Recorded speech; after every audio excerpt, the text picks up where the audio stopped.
That's right, boys. Welcome to the side of the ring because it's time for some Ringside Rumors.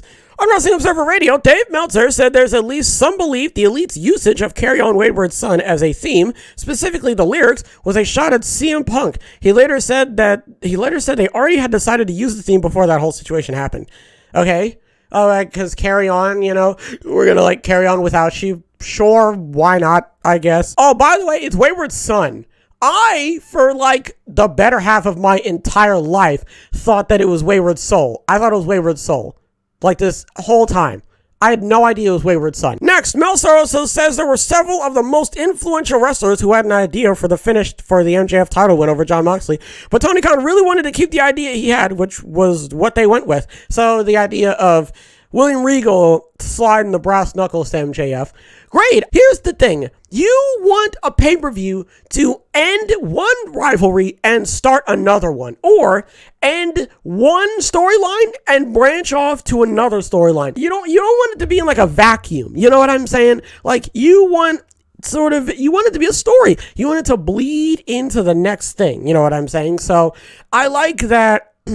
The whole thing of William Regal being oh, this is what you got to do. And, MJF, I told you. Well, obviously you knew. But I'm saying MJF being yeah, don't worry. I want you at 100% so that I could schmoz you at the end. So I could Pearl Harbor you with the well, not really Pearl Harbor, but, hit you with the brass knuckles and bada bing. There you go. Next, members of the House of Black, Malachi and Buddy Matthews were in Newark for Full Gear, according to Fightful Select. So they were backstage. Well, okay, they were in Newark.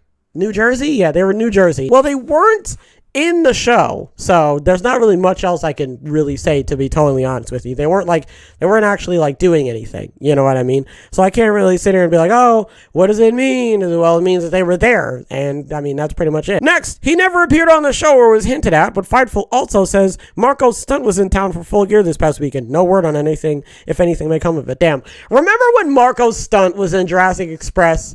Remember that? Oh, man. I was about to say R.I.P. Marco Stunt. He's not dead. Finally, the Von Erichs biopic, The Iron Claw, that MJF is involved in, will be set during the 1980s and likely include someone playing Ric Flair per the Wrestling Observer newsletter. I like that. I like how they're no, you're not playing Ric Flair. Okay, Ric Flair, you're not doing that. I don't know why Ric Flair isn't playing Ric Flair, but maybe because it's the 1980s, Ed, and Ric Flair looks like a leather chair after you left it out in the sun too long.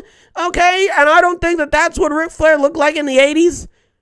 Lord. What do we talk about? Dave Meltzer said there's some belief. Oh, yeah, so they used Carry On Wayward Son's theme, specifically the lyrics, for a shot at CM Punk. I'm sure, whatever, man. A bit petty if you ask me, but who cares? Meltzer says there were several of the most influential wrestlers. They had an idea for the MJF finish, but Tony Khan went with what he wanted to go with. I think that that's better, to be honest, because it bleeds more, it asks more questions, So, and it makes you want to watch, Shouts out to the promo that he cut at the media scrum. Lord. Let's see. Members of House of Black were in Newark for Full Gear. So was Marco Stunt. They weren't doing anything, so there's not really much I can say. And the biopic that MJF was involved in will be set during the 80s. And someone will be playing Ric Flair, because I don't know how you're going to get Ric Flair to look like he's 40 years younger. That's going to be, I mean, if they do that, that'll be something. Folks, that's going to do it for this episode of Ringside Rumors. I really hope you guys enjoyed this episode, because I certainly enjoyed making it. And I'll definitely catch you guys in the next one.